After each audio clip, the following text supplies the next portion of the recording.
One of my absolute favorite meals that I've ever had is when I visited New Mexico and I had Hatch Chile Stew. And so in honor of Hatch Chili season in New Mexico, that's what we're making today, my version of Hatch Chile Stew.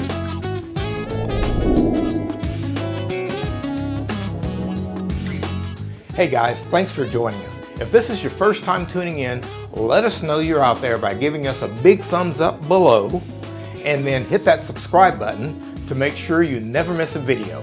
Now, let's start cooking.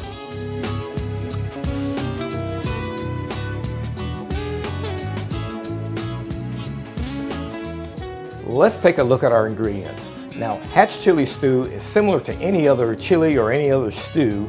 In 5 different households, you might get 5 different versions, or 10 different versions in 10 different households. But this is my version of Hatch Chile Stew. So the stars of the show, of course, are our Hatch Chiles. In Hatch Chiles, we've got some green ones and some red ones. When they're young, they're green. As they mature, they turn orange and then red. So we've got 5 of those. They can be a little bit spicy, so we're just going to use 5 today. And then the other star of the show is some wonderful pork shoulder. And I'm using pork shoulder just because it's got wonderful flavor. It breaks down and it's very, very tender.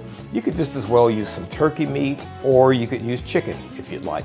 You'd need to adjust the cooking time because those are more tender meats and they will cook faster. And the other ingredients that are going to go into our stew, we've got some aromatics, and that is some onion. I've got about a medium onion chopped up, and I've got a large clove of garlic that I've chopped up. And you could use canned tomatoes if you want. I've got a couple of ripe tomatoes that I've just diced, and we're going to use those, as well as some potatoes. And I'm using russets today. I've just got them cubed, 1-inch cubes. And the potatoes serve a couple different purposes. They serve to, of course, they taste wonderful, but they also serve to impart some starch into the mix, making for wonderful gravy. And we're also going to use some Salsa Verde. You don't have to use Salsa Verde, but I've just got some homemade Salsa Verde that I'm going to use today, just for a little bit extra flavor and for wonderful texture as well. And then our seasonings are, we've got some oregano, we've got smoked paprika, and some ground cumin powder, as well as a bay leaf. And then, just like any other braise, we're going to use a little bit of flour and a little bit of butter to kind of make a roux, and that will get our sauce started. And we're going to deglaze our pot with a beer, and it doesn't matter what brand, what kind of beer it is, but it just increases the depth of flavor. The alcohol will be cooked out. So our first step to get going with this Hatch Chile Stew is to roast our peppers in the oven. I've got the oven on broil, so to cut down on the time. So we want to put this in the oven. We want these peppers to get very dark and the skins to get blistered so that we can peel them. So we're just going to put those in the oven and let those start cooking or broiling, roasting basically. And then we'll take those out and go through the process of peeling those peppers. And I've got my pan heated. I've got a cocotte or a Dutch oven, and I've added about, I don't know, probably 1.5 tablespoons of grapeseed oil. You want to use an oil other than olive oil. You want to use something that's made for frying, so grapeseed oil, a walnut oil, some kind of a nut oil, avocado oil. And we just want to put our pork in, and we want to start browning this pork. And we're not trying to cook the pork all the way through. We're just trying to brown it on all sides. And that's just our first step. So we'll get that started, and you don't want to crowd the pan. So if you need to do it in a couple of different batches, go ahead and do that. Okay, and then you just want to turn your pork and just make sure it's getting nicely browned on all sides.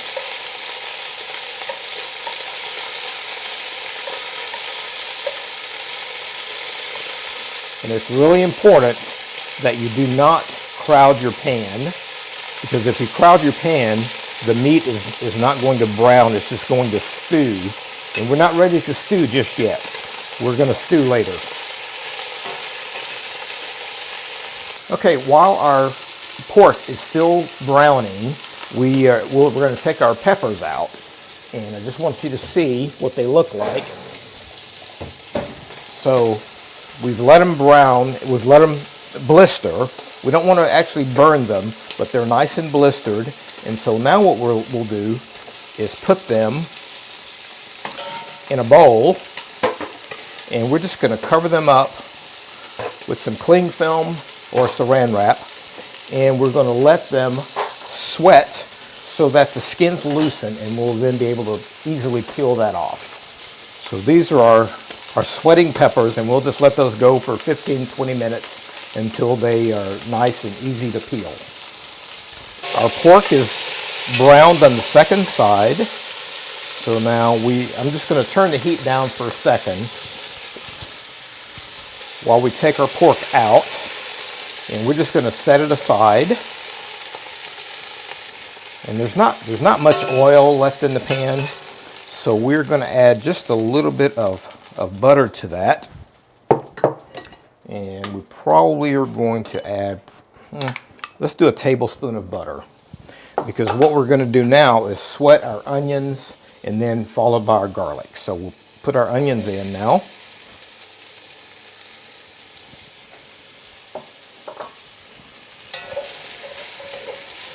Oh wow, that's the aroma you're looking for. Fantastic aroma. And anytime we are sweating something, which sweating just means cook until it's soft and translucent, we're going to add a little bit of salt to that to let that start releasing its water and start cooking. So we've got this now on about a medium heat. I'm going to turn it up just a little bit. We don't mind if these get a little bit of color, but we're really not trying to saute these onions. We're just trying to sweat them. And I'm going to go ahead and turn my oven off. And you just want to kind of keep them moving so that nobody burns. All right, now we can go in with our garlic.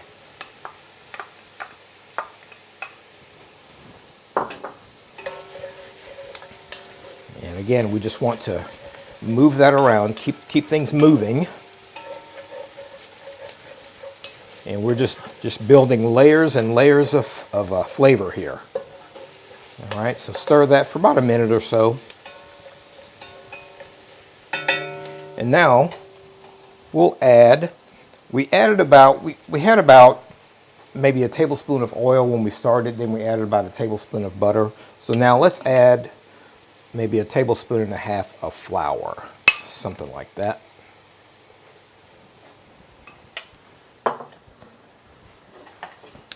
And we just, again, I'm on a medium-low heat, and we just want to cook this until the rawness, the raw taste of the flour goes out. So I'm going to bring my heat back up a little bit. And this is basically a roux. And honestly, I'm going to add just a little bit more butter to it because it seems just a little bit dry.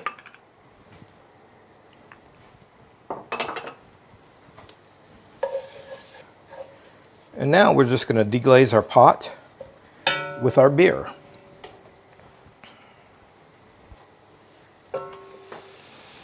And you want to go ahead and make sure that your heat is up, because we want this beer to start immediately, the alcohol to immediately start evaporating, but leaving that wonderful flavor behind. And you can see the beginnings of an incredible sauce even now. And we're just going to let that cook for a minute or so. Okay, now that our roux is well underway, what we'll do now is we're going to add our pork back into our pan.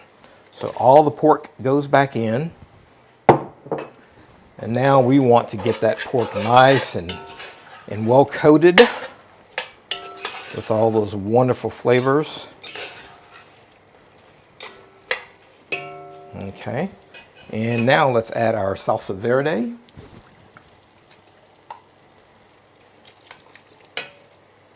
And that's about a half cup, actually.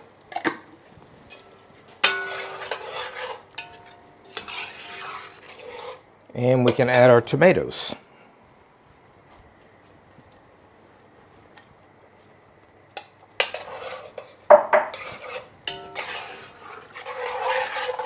Okay, that's nice. And now we will top that with our chicken stock. And like I said, I've got about 4 cups of chicken stock here. And if we need to add more, we certainly can. It's going to be, we're going to be adding our potatoes later, and that's going to increase the volume of solids in here. And we'll have a little bit of starch with that. So I think we're probably going to use all of our chicken stock. But we'll let this stand for now. And we're going to go ahead and put our bay leaf in and do a little bit of initial seasoning. Our ground cumin, I'm putting in probably a teaspoon of cumin and probably another, maybe a half teaspoon of paprika,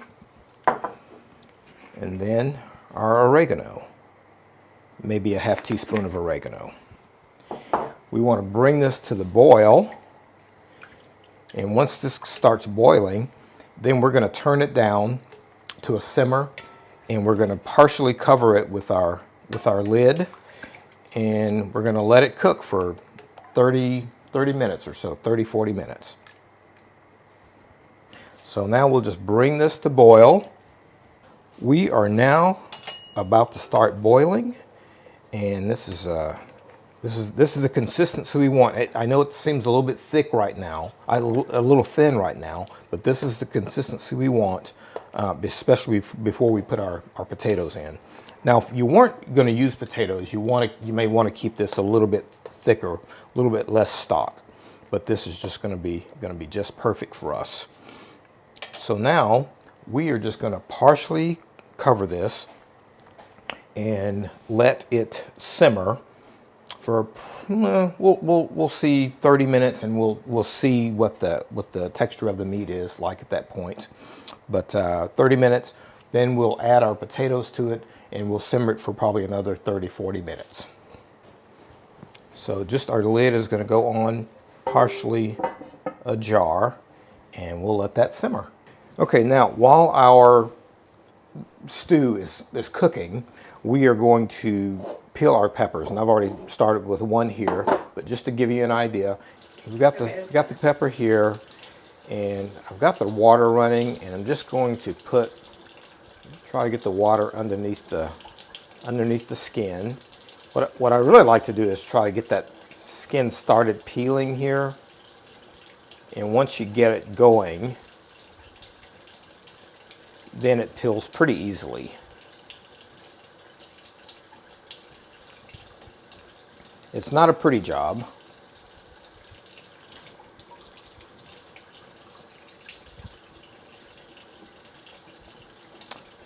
But there we go. But it really helps to get these peppers nicely charred, and then when they sweat, that's when the skin is able to come off pretty easily. So now I'm just going to take the stem out and then open it up, and now we'll just wash those seeds away. The seeds and the pith here are where the heat is, and these can be quite hot sometimes. So we're just getting all of that out, and we're left with a beautiful pepper, just like that. All right, I'll continue with these. Okay, our stew has been going now for about 35-40 minutes, and look at that, it's beautiful consistency. So now we are going to add our potatoes. I'm not sure if I want to add all of those or not, about that much. And because we just don't want it to be overwhelmed with potatoes. And we're going to add some of our chilies. Not all. And the reason we're doing that is just to test to see what the heat level is. So I'm adding about half these chilies. You just never know with Hatch Chiles. So we're gonna add about half of them, and then we'll come back and we'll taste it after it's had time to cook for another 10 minutes or so. And then we'll be able to determine whether we want to add the rest of our peppers. But now we'll let it come back to simmer, put our lid on and let it start simmering for another 10 minutes. Then we'll check it for heat, and then we'll let it finish cooking. Well, I'll tell you what, this stew is just about there. We are just going to check the consistency, and it looks like it is absolutely perfect. Look how nice and luscious and thick that sauce is.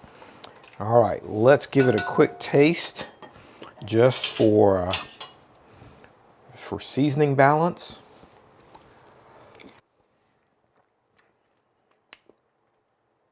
Needs a little bit of salt.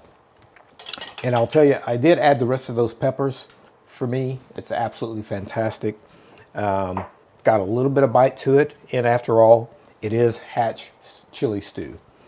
So we're just gonna adjust with a little bit of salt. And let's give it one more taste. And we are there. Let's get it plated up. Well, I am definitely ready to taste this chili stew, and it just looks fantastic. Oh, that beautiful beef in there. I mean, that beautiful pork in there, and those potatoes. Wow. You know, you could add some carrots if you wanted to in this. I don't think it's traditionally added to a chili stew, but it would certainly go very well with it. So let's just give it a try. I almost tend to reach for potatoes first because they are just one of my favorite foods ever. So let's get a little bit of the pork along with some potato.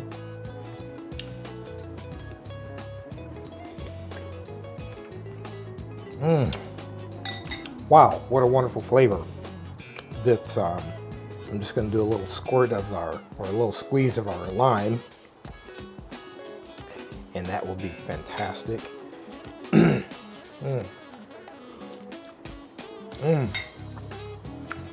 Really wonderful flavor. Does have a little bit of a bite to it, and and of course, like I said, you can certainly adjust the peppers to your liking. But wow, it's smooth, it's luscious, it's just you know, saucy in the pork and the potatoes, and you know, the flavor of the peppers. You know, the thing about Hatch chili peppers is that they're not just hot, but they have a really, really distinct flavor. So it's just wonderful. I hope you'll give it a try, and you can see how easy it is. So if you like the video, give us a thumbs up down below, and be sure and subscribe to our channel and ring the bell when you subscribe so that you never miss a video. Thanks for watching. We'll see you next time. Nice tortilla.